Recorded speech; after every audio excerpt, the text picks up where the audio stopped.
Le livre du ciel, tome 14, 19 mai 1922. Au ciel, la divine volonté donne la félicité aux élus. Sur la terre, elle agit et multiplie ses bienfaits à travers les actes des créatures. J'étais dans mon état habituel.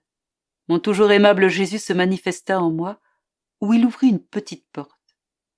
Posant ses bras sur la porte, il inclina la tête à l'intérieur pour voir ce que faisaient les créatures. Avec Jésus, je pouvais voir. Qui pourrait décrire tout le mal qu'on y voyait? Les offenses perpétrées contre Jésus et les punitions qui allaient s'abattre sur les créatures. Un spectacle épouvantable. Je vis aussi notre pauvre nation frappée des divins châtiments. Puis je m'arrêtais au regard de Jésus qui était rempli de tendresse, d'amour et aussi de peine.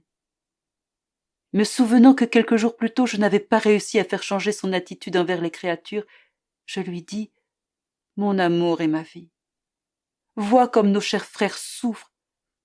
N'auras-tu pas pitié? Comme j'accepterais de bon gré de tout souffrir pour empêcher qu'ils soient atteints par ces châtiments. Souviens-toi que cela est un devoir qui m'incombe par mon statut d'âme victime, à ton exemple. N'as-tu pas tout souffert pour nous?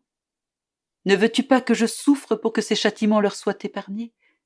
Ne veux-tu pas que je t'imite, toi qui as tant souffert? » Jésus m'interrompit.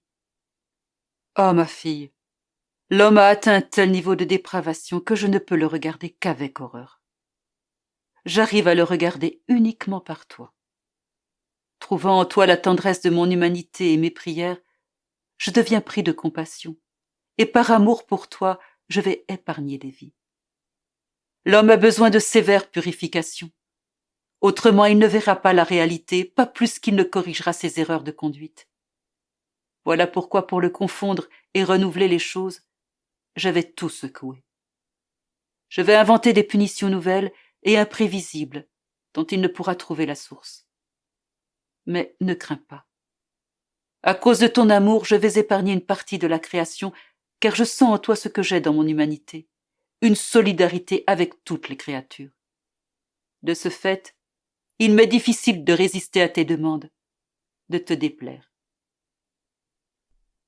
Plus tard, je me suis trouvée en dehors de mon corps, à un endroit très élevé, où j'ai trouvé ma mère céleste, notre archevêque décédé, mes parents et mon doux Jésus dans les bras de l'évêque.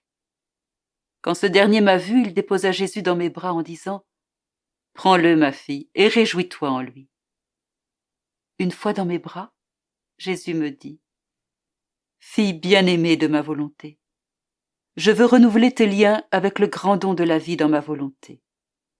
Et j'ai voulu des témoins pour cet événement. Ma chère mère, l'évêque qui participa à ta direction spirituelle quand il était sur la terre, et tes parents. Ainsi tu seras confirmé plus fortement dans ma volonté. Tu recevras tous les bienfaits que comporte ma volonté. Et ces témoins seront les premiers à recevoir les effets de la gloire associée à ta vie dans ma volonté. Tu n'es qu'un atome dans ma volonté. Mais dans cet atome, je place toute la substance et la force de ma volonté. De telle manière que lorsque tu bougeras, l'immense mer de ma volonté recevra ton mouvement et ses eaux seront agitées. Par cette agitation, ces eaux exhaleront leur fraîcheur et leur parfum, et elles déborderont pour le bien du ciel et de la terre. Un atome, c'est petit, léger et incapable d'agiter entièrement l'immense mer de ma volonté.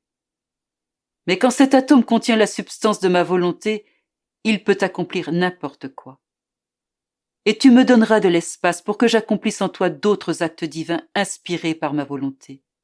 Tu seras comme un caillou jeté dans une fontaine. Quand il frappe l'eau, il fait des vagues. L'eau devient agitée et exhale sa fraîcheur et son parfum. Le caillou ne peut pas faire déborder la fontaine parce qu'il ne contient pas la substance de ma volonté. Mais ton atome, parce qu'il contient la substance de ma volonté, non seulement peut remuer et agiter toute ma mer, mais aussi inonder le ciel et la terre. D'une respiration, tu absorberas ma volonté et toute la félicité qu'elle contient, et de la suivante, tu l'exhaleras. Chaque fois que tu feras cela, tu multiplieras ma vie et mes bienfaits. Au ciel, les bienheureux jouissent de toute la félicité que comporte ma volonté et vivent comme s'ils étaient en son milieu. mais ils ne peuvent pas multiplier ma volonté, car en eux, les mérites sont fixés. Par conséquent, tu es plus heureuse qu'eux, parce que tu peux multiplier ma vie, ma volonté et tous les bienfaits qu'elles contiennent. Heureuse d'habiter en toi, ma volonté agit. Elle a besoin de tes actes pour me multiplier. Quand tu agis, je suis soucieux que ce soit dans ma volonté, afin que je puisse être multiplié par tes actes. Comme tu dois être alerte, pour ne rien laisser t'échapper.